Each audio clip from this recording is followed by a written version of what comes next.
In November 2012, the Wii U was released as the successor to one of Nintendo's most successful consoles, the Wii. However, it ended up being one of Nintendo's worst-selling consoles, selling only 13 million units. The console's controller, the Wii U GamePad, will be the main focus of this video.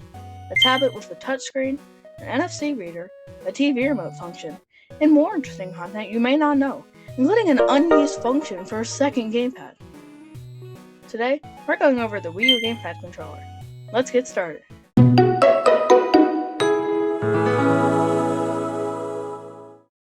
The console uses the Wii U GamePad in quite a weird way. Instead of Nintendo's past controllers, where each person uses the same controller, the Wii U GamePad is meant for only one person, while the rest use Wii remotes. Originally, the console was supposed to use multiple gamepads. There's even an unused notice about a second gamepad in the system files, and it could technically be used for games, but no official software ever used it.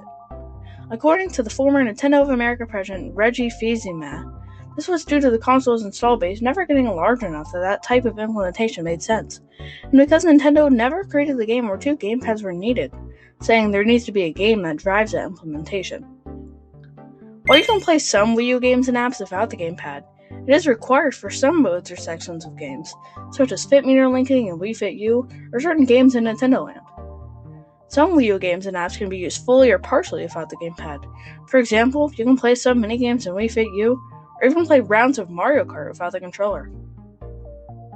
The Wii U GamePad has a lot of features. It has stereo speakers, motion sensing, a freaking touchscreen, 2 analog sticks, a D-pad, A, B, Y, X, start, select, power, L, R, Z, R, Z, L, and TV buttons. Wow, that's a lot of buttons. A camera, an NFC reader for Amiibo, and an infrared connector for some features like the Wii Fit U Fit Meter. It has its own dedicated charging port, which looks extremely similar to a 3DS charging port, but actually isn't. Yeah, there have been times where I grabbed a Wii U GamePad charger instead of a 3DS charger and then realized too late. The touchscreen is used as a second screen for games and gets used in some really cool ways, especially in Nintendo Land. For example, in Mario Chase, the gamepad player is Mario, while the Wii Remote players are Toads. The gamepad player has to hide around the course while the Toads look for them, but the gamepad player's location is kept secret since it's only on the gamepad screen. And in Luigi's Ghost Mansion, the gamepad player is a ghost while the Wii Remote players have to capture the ghost, but the ghost location is again secret, so the ghost can sneak up behind them and make them lose a life. Satoru Iwata explained that the controller's design is intended to allow players to see games in a different way, a concept referred to as asymmetric gaming during E3 2012.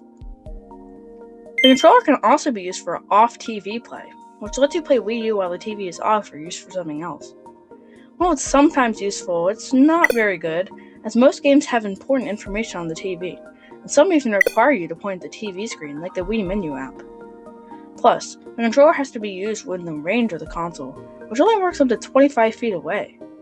Plus, the controller also has pretty bad battery life, with only 3 to 5 hours on the original battery. Nintendo released a more powerful battery in Japan with over 8 hours of battery life. Why does Japan get all the good stuff? Even worse, the console was only included with the Wii U. Broke or lost your gamepad and need a replacement? Good luck, bro. It cost almost as much as a console, sometimes more. For some reason, Nintendo never sold gamepads separately, except in Japan because, of course. But even then, they costed around $108 US, and released 3 years after the console launched.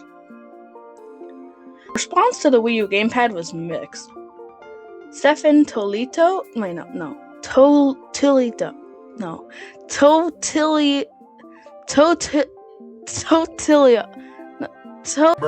Stephen Totilo from Kotaku praised the gamepad, stating he didn't find the controller too heavy due to the inbuilt screen.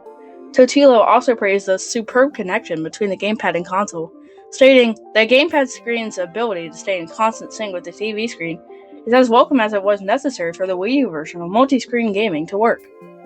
As I said earlier, the battery life of the gamepad was criticized for being way too short.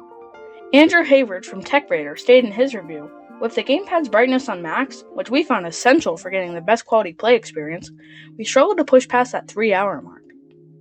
Another criticism was the misuse of the gamepad's potential in games. One of the games criticized was Minecraft Wii U Edition, which had 0 gamepad features. It's literally called Wii U Edition.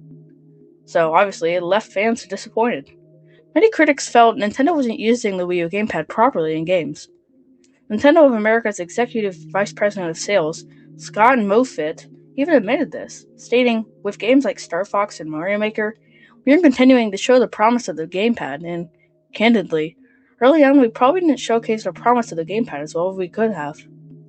Rob Crossley from GameSpot heavily criticized the controller, even comparing it to the Virtual Boy controller, stating games such as Super Mario 3D World, Super Smash Bros. For Wii U, and Mario Kart 8 didn't employ the gamepad in a meaningful way.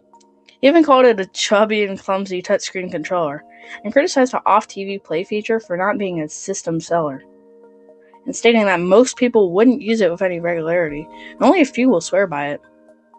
The console can even be used as a TV remote using the TV remote feature.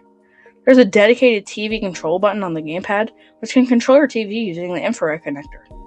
You can configure a TV brand in system settings and use it as a TV remote even when the Wii U console is off.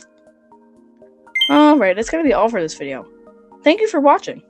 If you enjoyed the video, make sure to like, subscribe, and comment down below. Also, check out my other videos for some more awesome Nintendo content. Goodbye.